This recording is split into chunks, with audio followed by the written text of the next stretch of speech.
You have got to check out these technicals that I have for you here. We're going to check on what's going on in the markets and what we have to look forward to from here. And by the way, NVIDIA earnings coming up in 2 days. It's Wednesday in the after hours, 2 more trading days until then. If you haven't seen my NVIDIA earnings and stock price prediction, you can find those by going to my channel, finding the thumbnail that says trillions on it, and then that one you'll see NVIDIA stock price prediction with the fire emojis that are on there. And I think that it says watch before Wednesday or watch immediately.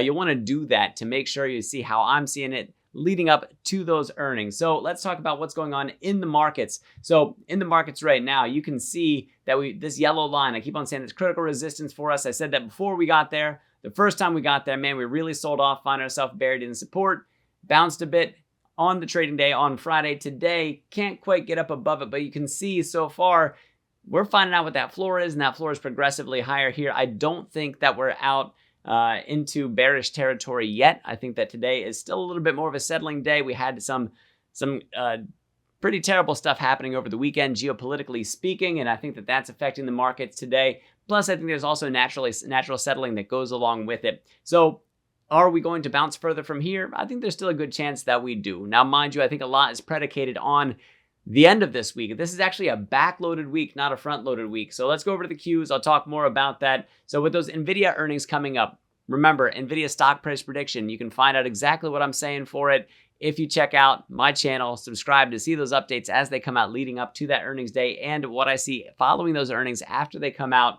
And I think that you really enjoy it. By the way, also check out those links down in the description to see how you can support the channel and what I do, how you can see my buys and sells, and how you can learn to do technical analysis trading yourself using that link down in the description as well.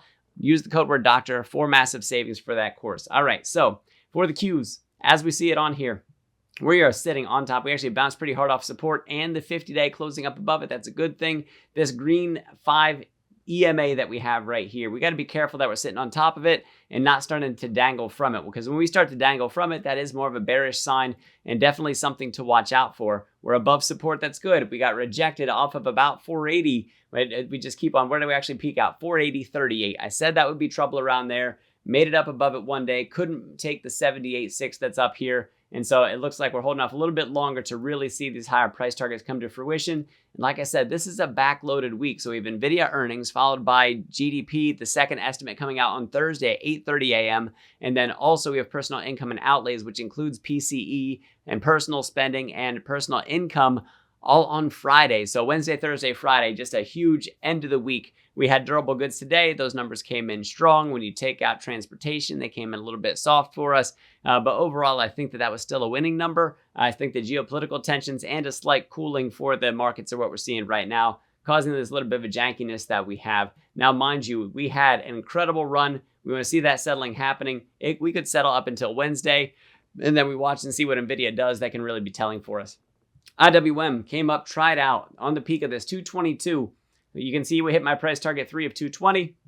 You can also see some lines coming across here that I said were going to be resistance for us. So far, we got rejected. Now it's about where we find that floor. As of right now, it's above that floor. It can actually settle anywhere in this resistance and this support area. So for the support area, if that holds for us, I think we come back, retest this, then we can watch this red trend line, hopefully coming back to my price target 4 up here of 228. So that's what I'm looking for IWM, as long as we stay up above support, especially in this upper part of the support up here. There's a lot going on in a retracement sense, an extension sense in there. You can totally find that for IWM down to about 219. So we'll see if we get pressed down there. If we find that floor, if we bounce solidly, we can still be up in bullish territory. NVIDIA is going to be the whole red light, green light thing. And GDP, also initial jobless claims on Thursday. Those are things that could help us out with the whole red light, green light game. We don't want to see the brakes pump. We don't want to see a tilt towards recession at all. Anything like that is going to screw up the Goldilocks scenario that the Fed is currently leading with and that the market has also run with on Friday. So moving on from there into NVIDIA. NVIDIA, we got solid technicals going on right here. This area of resistance. Look at this mix that we have in here. Man, like we're getting higher highs within this. Also, potentially a bull flag forming up for us. So this is that chop sideways that we could possibly see. I said anywhere from 120 up to 133 could be our range. There's a ton of resistance up here at 133. Maybe we get up to 134 before earnings. It's going to be a pretty tough sell to get up that high. but it could happen, especially if we break up into this free flow area that's up above here, up above my price target of 130 that we have hit now 3 different times. 1, 2, 3 different times. And each time we've gotten a little bit higher, but each time we get rejected, sellers come in and smush us back down. We could have a lot of profit taking right now, people taking money off the table for NVIDIA before their earnings. And so, that's not necessarily a bad play. Earnings can be a coin flip because even if they're great earnings, there's no guarantee that the market is going to receive them well. NVIDIA, like I said, if you want to see my stock price prediction for NVIDIA and earnings projection, that's down there. Generally speaking, though, I am fairly bullish, at least in a longer term sense of where we go from here. I think that these earnings are going to be solid earnings for them for a lot of the reasons that I list in that video. It's a 30-minute video. There's a ton that's in there for you, including the numbers that I've calculated for them, and also using some of NVIDIA's numbers themselves. And then I also work to extend on that one. It's one of the most complete videos that you're going to find on YouTube for an NVIDIA earnings projection. Let's move on from there. NVIDIA, like I said, we got to make it up above this resistance line of 130 solidly to have that shot at 133. We could be riding this trend line too as well and keep on seeing that price push down if we fall out of that resistance into this free fall area until we find support, but we do have that trend line coming down through. So expect that chop to continue. Maybe we break out above it. Maybe we fall down through the floor of it. We're just going to have to watch and see. It could be a very, very volatile week this week. And I think today is evidence of that. Moving into Bitcoin. Bitcoin still not making it happen yet. Staying up above what we have here for support. Now, mind you, since we broke up here, we should change this from red to green. So alakazam, and we got ourselves support instead of resistance. So we could stay in here. As a matter of fact, I want to stretch that out just a little bit to catch that green line. That's a very important support that we have right there. That whole number support that we have, plus we're sitting on top of the 5 EMA. We want to stay up in here, up above this support in order to have further room to the upside. If we fall down below that, that failure could lead to finding newer lows, and then we start to activate some of these lower price targets that we have. And we have a fairly large free fall area down below that support at about 62,000. So just keep that in mind that there's a big falling area until we start to really find those stronger buyers coming in again for Bitcoin. So right now, still looking bullish. Momentum's looking bullish. Price action looking bullish. Today with that pullback in the markets, that is something that's given us a little bit of a hesitation. We want to see that bounce happening to push us higher. Tesla, we got Canada coming out saying that they're also going to do 100% tariffs on Tesla EV imports, or maybe it's just China-made EV imports, and that's kind of rocking Tesla stock quite a bit here that we have that. And then also Elon Musk offering more 0% financing that's really going to compress those margins further. Even if it does help out that top line, it does make it harder for them to make some cash. So if they're offering those great interest rates, it means that, well, that money's got to be paid back somewhere. And if it's not being paid by the consumer, then it's being paid back by the company. So we want to keep that in mind. That's something that's messing around with the stock price that we have right now.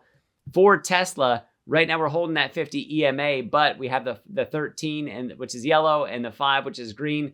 And we're currently down below those. So if we break down further down below that, especially down the support of about 211, we could start to see a drop to 207, and then further from there down to the 200-day, which is about 203. And then down again to about 200. So we're going to have to keep an eye on that. And if the market does recover from here, if the market bounces from here, that can be a very good thing for Tesla as well. So just a few things that I want you to keep in mind. One, geopolitics, always going to be a risk for us. The more that tensions get that amped up and the more retaliatory actions that happen in the Middle East, the market, especially if it really starts to include U.S. involvement, or as it starts to expand, if it includes more countries, that's just going to be a bad thing for the markets overall. So moving forward from there, like I said, any sign that tells about the strength of the U.S. economy, the stronger that it's showing, the more that we reinforce that Goldilocks scenario, that's more levity for the markets, more upward pressure. However, if we show signals of recession instead, things of weakening, things of further cracks in the economy,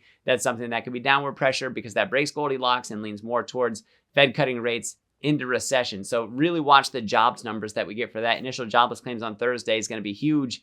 To see that it stays status quo from about where it's at right now. A little bit of fluctuation up or down, not too bad. Hopefully downward pressure on initial jobless claims for upward pressure on the markets. A nice tightening of the labor market would be good evidence to see. September 6th is the big day for that. So guys, overall, I still think we're in good positioning right now. Got a little bit of a rough day today. Tomorrow could be a greener day. I don't think that we're out of bullish territory yet. I am cautious. I am sitting on cash in this. I still have my long positions in the equities market as well. And then I have a few short hedges that exist out there just in case I'm wrong about those things. So if you guys want to see on position, if you want to talk with me, my community members over at the Discord, you can do so. That link is down in the description. Click on the link for the Patreon, hop on over to the Discord, and we'll see you over there. Also, down in the description, don't forget about that link for the technical analysis trading course, the Stockmo Academy. You get access to the bread recipe. I'm in there. I have a small chapter on options trading and in that as well. So go ahead and check that out. Thank you guys for your time. I am Dr. Stock, Doctor of Education. Remember, my friends, that learning is earning. We'll see you in the next video.